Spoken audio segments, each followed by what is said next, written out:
Hello friends, welcome to my YouTube channel SWG study with Gurukul. और आज का topic है जो हम पढ़ने वाले हैं, building blocks of the thought.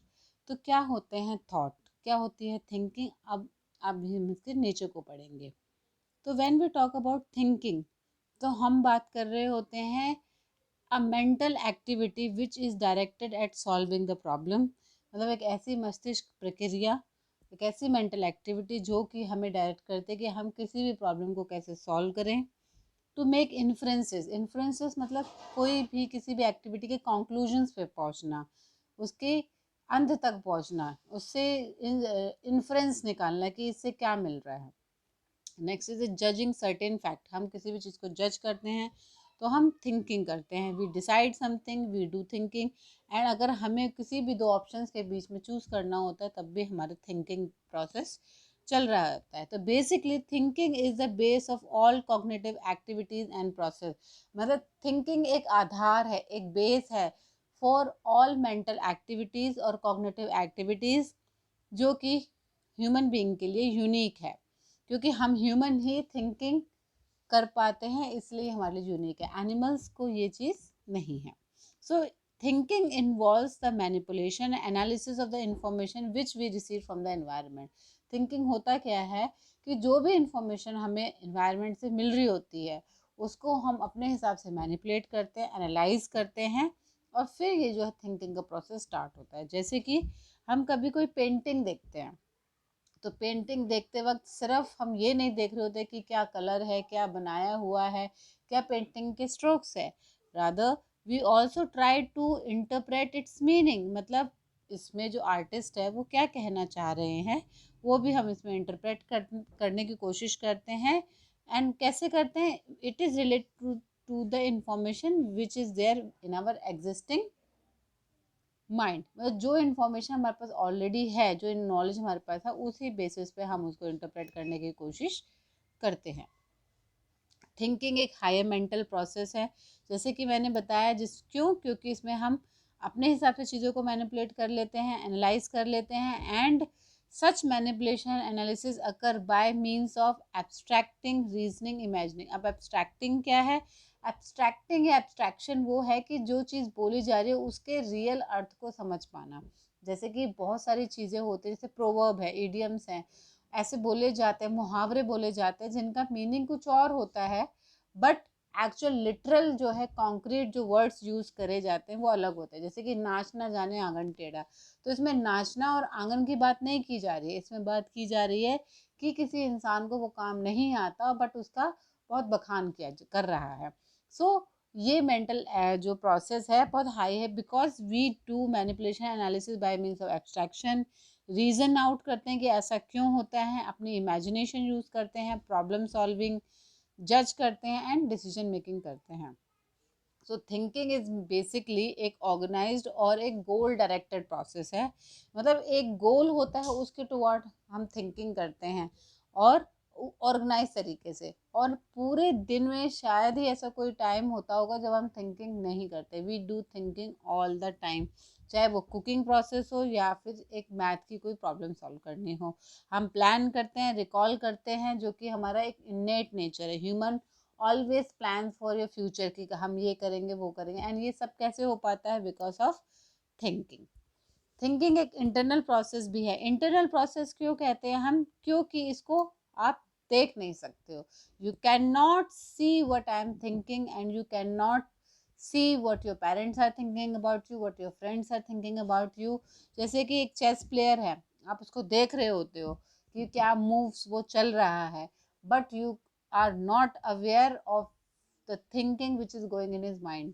वो अपने साइड से भी सोच के खेल रहा होता है, और वो उसी टाइम ये भी सोच रहा होता है कि सामने वाला क्या सोच सकता है when he is playing the chess. तो उस टाइम क्या करता है? वो इवेल्युएट करता है with the help of the thinking कि क्या उसका नेक्स्ट मूव हो। सो ये एक बहुत इंटरनल प्रोसेस है, because you can not visualise any body's thinking process. Now comes to the main topic, that is the building blocks of the knowledge. Now building blocks of knowledge क्या है, उनको क्या हो, कहते हैं। तो बेसिकली थिंकिंग कैसे होती है, it basically relies on the knowledge we already possess. ये हमारा जो सोचने का प्रोसेस होता है वो किस चीज़ पर निर्धारित होता है, वो उस चीज़ पर निर्धारित होता है कि जो नॉलेज हमारे पास ऑलरेडी है, and such knowledge is represented either in form of mental images और वर्ड्स। और जो भी इंफॉर्मेशन हमारे ब्रेन में एग्जिस्ट करती है वो एग्जिस्ट करती है in the form of mental images और वर्ड्स, जो कि बिल्डिंग ब्लॉक्स माने जाते हैं। जब भी जैसे कि फॉर एग्जांपल आप ट्रैवल करते हो, फ्रॉम कहीं पे भी ट्रैवल कर रहे होते हो, तो जब आप ट्रैवल कर रहे होते हो तो उनकी मेंटल इमेजेस बनती जाती है, और जब नेक्स्ट टाइम आप दोबारा जाते हो तो यू रिकॉल, अच्छा यहाँ पे तो एक ट्री था, यहाँ पे एक टेम्पल था। क्यों? क्योंकि आपका जो माइंड है उसको विजुअली रिप्रेजेंट कर लेता है और सेव कर लेता है आपके माइंड में। जैसे कि आपकी फ़ोन की गैलरी होती है, आप जिसका भी फ़ोटो खींचते रहते हैं कैमरे से, तो वो सब सेव होता रहता है।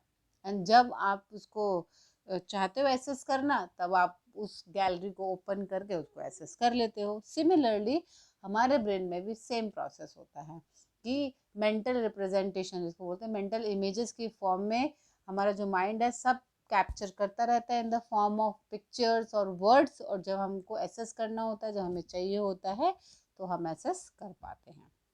नाउ मेंटल इमेज, तो जब हम मेंटल इमेज की बात कर रहे हैं, क्या बात कर रहे हैं, हम बात कर रहे हैं एक फिजिकल मैप। जैसे इंडिया का मैप है, हम लोकेट कर सकते हैं जम्मू कश्मीर कहाँ पे है, हिमाचल प्रदेश कहाँ है, केरला कहाँ है। सिमिलरली हम जब भी चीज़ें को याद करना होता है तो we remember the different places by locating in our mind. So a mental image is a mental representation of sensory experience. It can be used to think about things, places and events. ये हम जो भी हमारा sensory experience, मतलब जो भी हम देखते हैं उसको हम मेंटली रिप्रेजेंट कर लेते हैं, एंड वो हमें आइडिया देता है about that particular thing, place और इवेंट। जैसे कि छोटा बच्चा है, एक बार हॉर्स को देख लेता है तो उसको आइडिया हो जाता है, अच्छा ये हॉर्स होता है, इस कलर का होता है, इसकी टेल ऐसे होती है, ऐसे होती है। तो ये हमें बेसिकली कंसेप्ट दे देता है। नाउ कंसेप्ट की बात कर रहे थे, तो हाँ, कंसेप्ट क्या है, एक मेंटल रिप्रेजेंटेशन है। Concept is a building block of thinking. एक बिल्डिंग ब्लॉक है, क्यों? क्योंकि एक मेंटल रिप्रेजेंटेशन देता है किसी भी कैटेगरी की, कोई भी क्लास हो, ऑब्जेक्ट हो, आइडिया हो, इवेंट हो, that share a common property. अब ऐसा होता है ना, हम अपने घर में डिफरेंट डिफरेंट रैक्स बनाते हैं कि ये शू रैक है, ये क्लोथ्स के लिए रैक है, डिफरेंट डिफरेंट। तो सिमिलरली हमारे ब्रेन में भी अलग अलग रैक्स हैं। तो कंसेप्ट क्या है उसमें, जिन चीज़ों का आइडिया सेम है, that share the common properties, वो एक कंसेप्ट बन जाता है। So basically concept formation helps in organising our knowledge, so that whenever we need to assess our knowledge we can do it with less time and effort. वो similarly हमारे brain में भी जो भी नॉलेज हम एसेस मतलब store करते हैं, वो उसी कंसेप्ट के हिसाब से स्टोर हो जाता है। जैसे कि आप एक डॉग को देखो, उसके भी 4 लेग्स है, हॉर्स के भी 4 है, काऊ के भी 4 है, पिग के भी 4 है। तो ये 4 हैं, बट इसमें कुछ कुछ डिफरेंसेस हैं। तो अकॉर्डिंगली वो सारी इंफॉर्मेशन ऑर्गेनाइज होकर स्टोर होती है, एंड वो एसेस क्यों होती है, ताकि हम उसको रेडली एसेस कर सके, जब हमें ज़रूरत हो, with less time and effort कर लेते हैं। एंड जैसे कि लाइब्रेरी में सब कुछ लेबल करके रखा जाता है, सब्जेक्ट को, उनकी बुक्स को। सिमिलरली ये जो कंसेप्ट्स हैं हमारे जो ब्रेन में, हमारी मेमोरी में, इसी तरीके से स्टोर होते हैं, ताकि हम उनको जब ज़रूरत पड़ने पे लेस टाइम और एफर्ट के साथ यूटिलाइज कर सके। तो concepts are the one way you can say they are the building blocks of the thought. ना इसके लेवल्स भी होते हैं, हायरार्की होते हैं। Concept usually fall in the hierarchy in the levels of understanding. Basically 3 levels बोल सकते हैं, one is the subordinate, the highest level, basic the intermediate level and the subordinate the lowest level. अब आप उसको कैसे समझेंगे, चलिए मैं आपको एक एग्जांपल से समझाती हूँ। जैसे कि अगर कोई हम कहते हैं कि आई सॉ अ डॉग, तो ये एक बहुत बेसिक लेवल है जिसको कि आप इंटरमीडिएट लेवल कहेंगे, क्योंकि ये जो स्टेटमेंट है हमें सिर्फ ये बता रहा है कि आई सॉ अ डॉग, एक डॉग देखा है, 4 लेग वाला कोई जानवर देखा है। बट अगर हम स्टेटमेंट कहते हैं I saw a 4 legged animal that barks and wags its tail, तो यहाँ पे क्या है, the first is far too specific than the needed for the conversation while the second superordinate is far too vague to convey the intended message। तो यहाँ पे देखो, आई saw a 4 legged animal, यहाँ पे एक आपने 4 लेग्ड एनिमल के बारे में बोला जा रहा है, तो ये एक सबॉर्डिनेट पार्ट है, ये स्पेसिफिक नहीं है। अब ये 4 लेग वाला जो है ये डॉग भी हो सकता है, हॉर्स भी हो सकता है और काउ भी हो सकती है।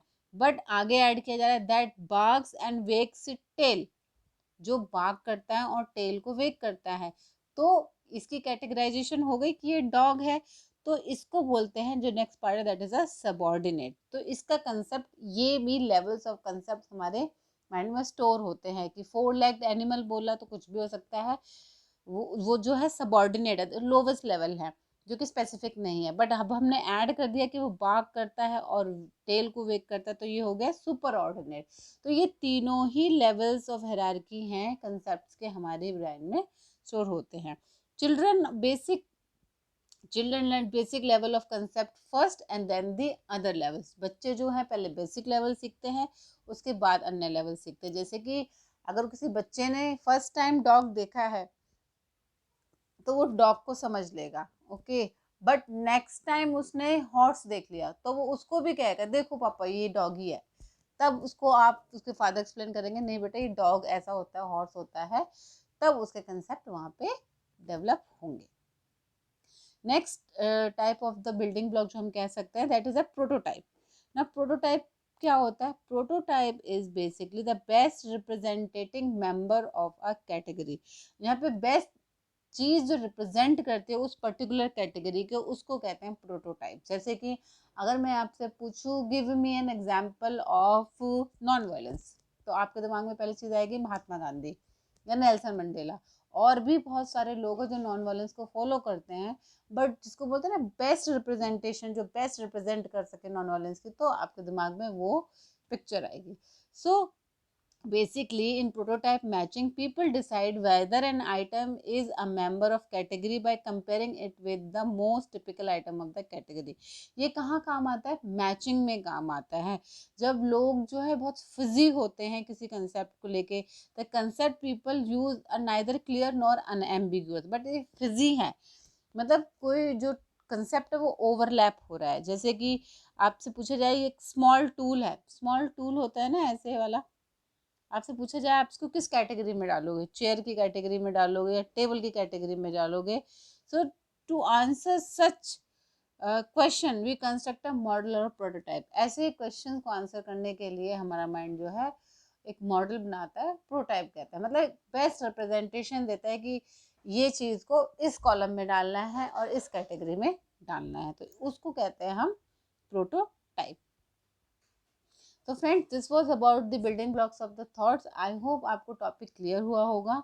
अगर आपको टॉपिक क्लियर हुआ है, समझ में आई है, आपको टॉपिक वीडियो वर्थफुल लगती है, तो प्लीज़ शेयर एंड सब्सक्राइब करिए, कमेंट करना ना भूलिएगा, लाइक बटन को प्रेस करना ना भूलिएगा, ताकि मुझे पता चल सके कि आपको मेरी वीडियोस पसंद आ रही हैं और आपको अच्छी लगती हैं। Thank you.